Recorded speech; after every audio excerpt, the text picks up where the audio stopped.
Has John done the crank for this? Are you on? Going. Bloody neck. The crank. Literally yes, took me unawares. I have.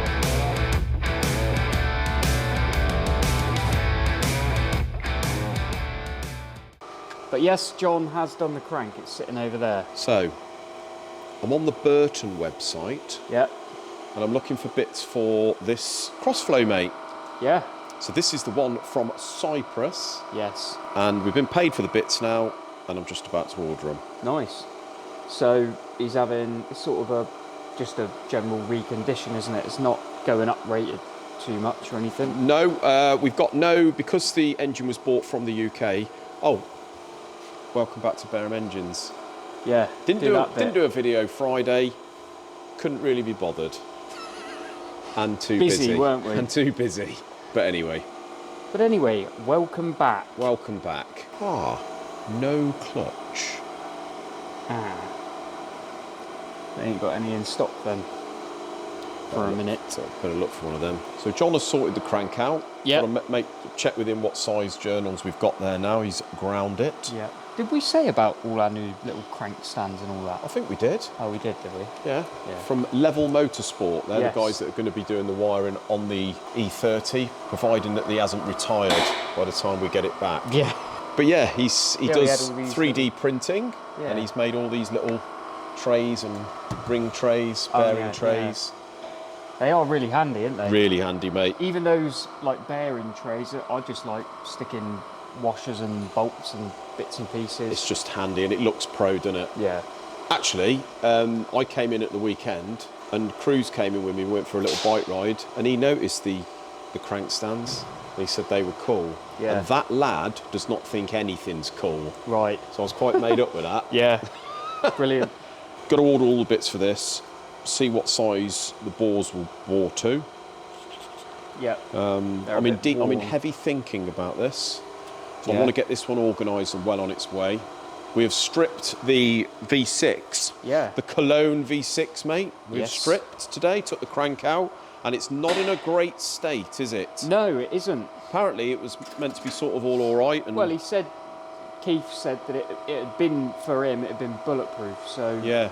it was obviously all running okay, but Well, it was on the verge of, doing an end, I would say. it had essentially done all the ends, but not badly enough for it to be No, noticeable. you probably didn't notice it, but you can tell by the state of the block where you've got this thick goop.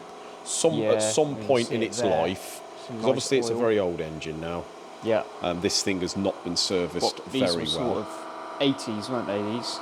Yeah, Yeah. early 80s, I'd So- say, isn't it? And these are the big end bearings. Strangely So- enough, the mains weren't too bad. So you got those sort of groove lines in there that go through to the copper. There's a mixture there of thick oil, so it's given a bit of a starvation at some point. Yeah. Then you've got the thick grooves in there where you've got debris in the oil. So that sort of damage is most consistent with debris in the oil, really, Yeah, isn't it? it It's is. Basically, it's probably not quite been serviced enough, or there's been something in there that's been going round Exactly. and scoring up all of the journals and the bearings. That's right, which, mate. like we say, it would all still run fine and probably Yeah. wouldn't knock or anything like that. But now, unfortunately, obviously the crank needs grinding. So Crank does need grinding. If the crank's not salvageable, which it should be, we have got a spare crank over yes, there. you've got a brand new one in that original box, apparently. Yeah, and this being a V, we're going to have to get CTM to balance it. Yes. So the next move with this is we're going to blast all the block,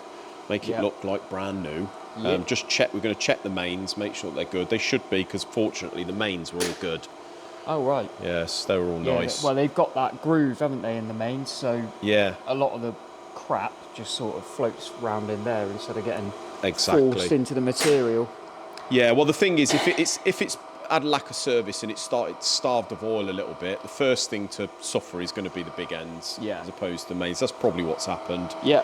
So we're going to clean all that up, mate. We're going to remove the pistons off the rods because they're a non-circlip type. Right. Press them all apart. I'm going to clean up all the rods, balance them, bore the block, get the new pistons, balance those, And then, as we normally do. So and then everything can go for balance with the crank. Go for balancing at CTM. that's it, yeah. So we have to send a whole piston assembly with bearings up to rings, circlips, all that. So depending on whether John has got a stone narrow enough to do those journals. They're quite narrow, aren't they? Pretty narrow. They're a little bit like the Subaru ones. They are. Almost. They're very close to that sort of width. Yeah, so if he hasn't got a stone, rather than chomp a stone good and proper to do it, I should just get Charlie to grind it before he balances it. John has done the cylinder heads, I believe, already. Yes, he has. Yeah, Yeah, I think he's done the heads. yeah. Nice little compact head they are. Lovely head. Yeah, quite simple. Push rod. Yeah. So this is the, Easy. for clarification, it's the 2.8 with the 6 valve heads or 12 valve. Yeah, 12 valve cylinder head, so 2 valves per cylinder. Camshaft in the block, push rod, nice, easy, simple design, isn't it? Yeah. The all Very reliable. reliable, compact, very weighty though. Apparently, according to John, the 2.8 had that big gear, timing gear. Okay. But apparently, they did a 2.9, which was a 12 valve as well, but that one run on a chain. Oh, okay. Like a, Wonder like whether the you can get the old chain conversion for the... Maybe. Because this gear here that runs the camshaft, the big bugger, but that is a nylon... Yeah, it's actually nylon. We thought originally, it was like one big cast thing, didn't we? Yeah, but I suppose that is Turns out. for... You can see that nylon thing is like cast in there, really. Yeah, it's... But I expect that's probably for noise elimination. Yeah. So we've got that one on the way, mate. The Lotus, still got that to Yeah, do. We are. and I've noticed a couple of videos ago, people would like to see us fit the ring gear, so we should do that. Yeah, we'll do that, We're going to yeah. fit the inertia type ring gear onto the new flywheel. So we'll show people how we do that. Basically, we just heat that up, don't we? Yeah, you just get it hot, and then you have to And then just make sure it's seated all the way down. Yeah, it's like a shrink fit, so you put it on as far down as you can, and because they're quite thin, when you heat them up, they do distort. So you sort of wait for it to cool a bit, and then you just make sure it's all the way home as simple everywhere. as that, really. But we shall show people us doing that, and then once that's done, you can balance the crank assembly. Yep. Head's And then, all done. Yep. So we can get this one on its way, mate. So moving on. Oh, the crankshaft still hasn't arrived for the BDA, but it is coming from CTM. Yep. Cool. Subaru. Yeah. Look at a little grin there. I like saying Subaru because it cheers you It up. just puts a smile on my face. Yeah. So Yeah. So I've got the short block all together now. nice. I'll take the camera, mate. Yeah. Steady hands. Yeah. So. Looking I can't good. think what state it was in last time. It was on the bench. It was on the bench over there, and you were showing us had it all set up. one crankcase All upside loaded down up. with two com rods sticking up. And you Yes. basically told us that you have to sort of build one half as you would a 4-cylinder, but obviously a 2. Yeah, a little 2-cylinder. And but then the second half is slightly you different. sort of just drop it on, and then obviously I've got the water pump and some other bits on there now. But behind or just there, see that bung? Yeah. In through there, that's where you go in and put the circlip in. And there's one. And there's over there one too. that side, and they got it on all 4 corners, so you can actually build this however you want. Like in behind there, there's another one. Okay. So if you wanted to do this half as the side you load just the pistons in, you can do that as well. Right. Okay. But I like doing it with this half because the bungs are like closer to the edge of the ball. Oh, so it's close. Yeah, easier to. So sort like of you get- don't have to go in so far. Yeah. It's not as fiddly basically. Yeah. Okay. So I like doing it on that side. Right. I've got the oil pump on. That's the 11 mil high flow oil pump. Is it a 9mm they do as well? 10 and 12 they do. Okay. But the 12 apparently suffers at higher RPMs. Yeah. Apparently, and the 10 is just a little bit doesn't quite flow enough. So the 11 you've is the done one your to own go work, for. haven't you, on these? I have a little He bit. is the Subaru guru now. But yeah. But yeah, it Got it looks all- really nice, mate. All together. So in between the crankcases, what is it? GUI. There's no gaskets, Yep. obviously. That is Durco HT. in Durco there. HT. Any O-rings in there that you can There look out are for? 3 O-rings, so you've got 2 this side and 1 this side, and they're basically, so in the back of there, once the oil sort of pump the oil, it pushes it through and past some O-rings. Okay. And then you've got another O-ring. I'll turn it over a minute. That spanner's going to fall off. You've got another one in here, Oh, okay. so that's a coolant way, Right, okay. which is, I always thought was a bit sketchy. Right, so it just Run- carries coolant from one side Yeah. to the other. So you've got an O-ring in there, and then It is a little bit sketchy, You don't- really, in the you- middle you of the don't- oil. you don't want to forget that bolt, because otherwise No. you'll get coolant in your oil, Right, okay. which is no fun. So next step would be what, heads on? Yeah, well at the minute I'm sort of thinking I'll finish the short block as a short block, Yeah. and then I'll start thinking about heads. Okay. So I've got a few things like rear seal, bungs. I won't put the sump on, as I've said before. I like to put the sump on last. I always find with these aluminium castings of any sort, they look really complicated, but I think it's just because of the castings. There's just I know what you triffids mean. everywhere, isn't there? Yeah. So you've got to sort of look out for bits to stick on and where you've got to stick them. And Yeah. But yeah, but really, they're not that complicated. It's just they're not. The thing with these is I feel you've just got to take half hour or so to really get your head round what you've got to do. Yeah. And then do it. Yeah. But the worst bit or the hardest bit is, I think, putting the two halves of the block together, because obviously you've got to make sure all your sealant is correct and is going to seal. And at the same time, you then got to get all the mains bolts torqued up within sort of 10 minutes of applying your sealant. So it's kind of, there ain't a lot of room for error. And if you end up taking too long, you just got to split them again and clean off the sealant and go again. Oh, okay. But luckily I got that one first try, so. Well done, mate. It's looking lovely. But yeah. Better than new, which is what the customer wanted, isn't it? Yeah. You had another delivery this morning. I did. And that is? That sump there. The sump there, mate. So this would be the old sump. Yeah. So you can see in there we've got a sort of baffle assembly in there, and where the pickup sits in amongst. The reason I decided a new sump would be a good idea is, one, I find that the sumps tend to go a bit, like the coating tends to go a bit flaky. Yeah. It's exactly what happened on mine, and I just thought it ain't worth it. No. Might as well get a new one. And two, because of the baffles, and they're all sort of like tack welded, and there's little gaps and little areas that stuff can get. So there's no way of getting behind there to clean it. It's a bit difficult to clean, and you can see this has been through the wash a couple of times, but you can still see here, like, that's like aluminium sort of like goo almost. I don't know, it's a bit. Yeah. So how much is the new one? It's 60, 70 they're like quid, 60 isn't it? odd. 60, it ain't worth messing about, quid. mate. I mean, it's going to take more than half hour to clean that old one. Yeah, and then you got a brand new sump, and you ain't got to worry about flakes of coating or bits of metal No-brainer, going as they around, say, so, isn't it? Yeah, it is just a better option. Yeah. So yeah. So we've got all the. Gone for that. I got all my timing bits, all the new stuff. Yeah. Oddly, that's quite a weird idler. pulley. Yeah, normally the bearing's bigger than that, but it's different style, I suppose. But it's all gates, so.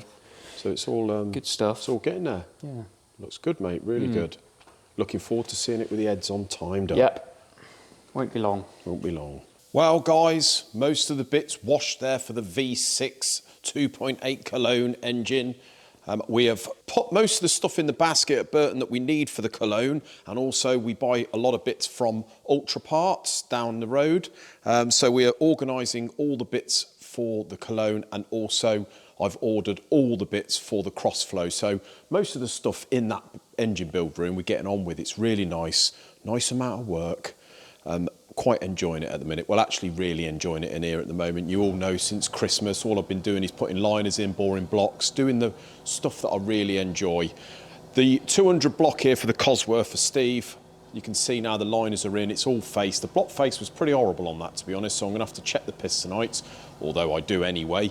And I'm just about to do the machining for the long studs. Then we can clean that block up thoroughly and give it a lick of, obviously when we got the blue paint off, and give it a lick of black. Steve wants it in the good old traditional black. That is the Cosworth well on the way, guys. It leads me on to, talking about having a nice amount of work and it being quite enjoyable in here at the minute, it leads me on to just a little update, guys, on my mental health.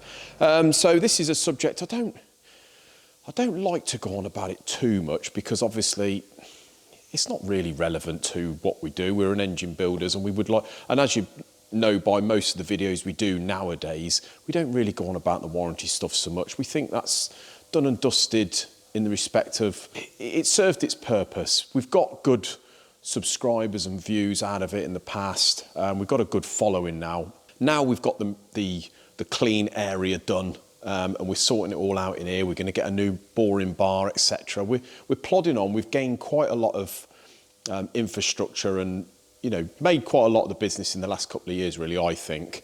So what we want to do now is focus on more on the engines that we're getting in, because we're getting some really nice stuff now and it's really starting to turn out the way we wanted it. But I suppose the mental health side of it, you know, just going on the response I get from when I mention this via email and, you know, face to face off viewers and stuff, it's I think people really appreciate it, because, you know, a lot of people suffer with it, especially in small businesses where although it's only little businesses you're running, it's quite a lot of stress involved, you know, and it takes its toll on you, especially as you get a bit older.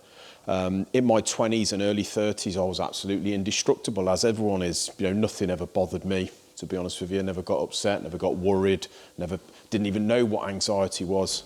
It's only when you sort of get in your later 30s, and now I'm in my mid 40s, these things start to really take their toll on you, become a bit more fragile, I think. But that's how it seems for me anyway.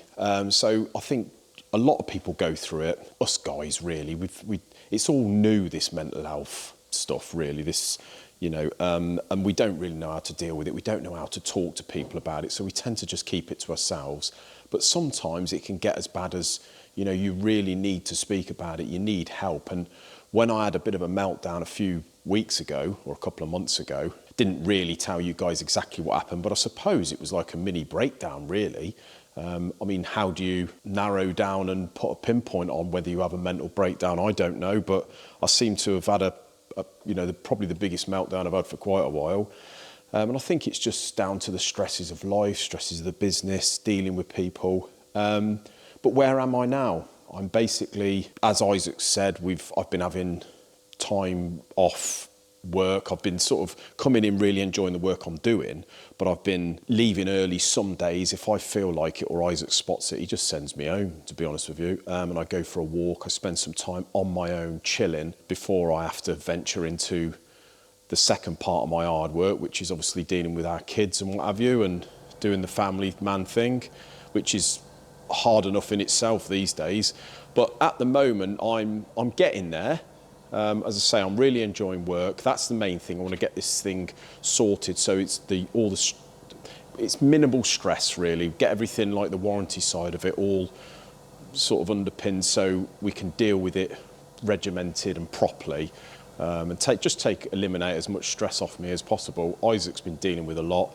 He's good as gold. But at the moment, I'm getting there, but I'm still a bit fragile. I've got like a general anxiety where at the moment, I've got a bit of an issue with sort of dealing with people, which ain't great, because that's what this job entails. And I'm trying, but it's almost like a bit of a fear. I quite enjoy just being on my own and just doing my own thing, doing the machining, and, you know, so I'm just trying to get back into grips with that, really, and just introduce myself back to dealing with people. It's not easy, but it's one of those things you just can't rush. It takes as long as it takes. You know, my wife's been good as gold, and yeah, I will get there with it. But if there's any of you guys that do suffer with it, as I say, if there's anyone that you can do, just speak about it. Go and see a therapist, go and see your doctor. Don't just sit there and think you can bury it, because it comes out eventually. So, yeah, I hope it does help you and me speaking about it, guys. That's the only reason I do speak about it. You know, I've always portrayed myself to be honest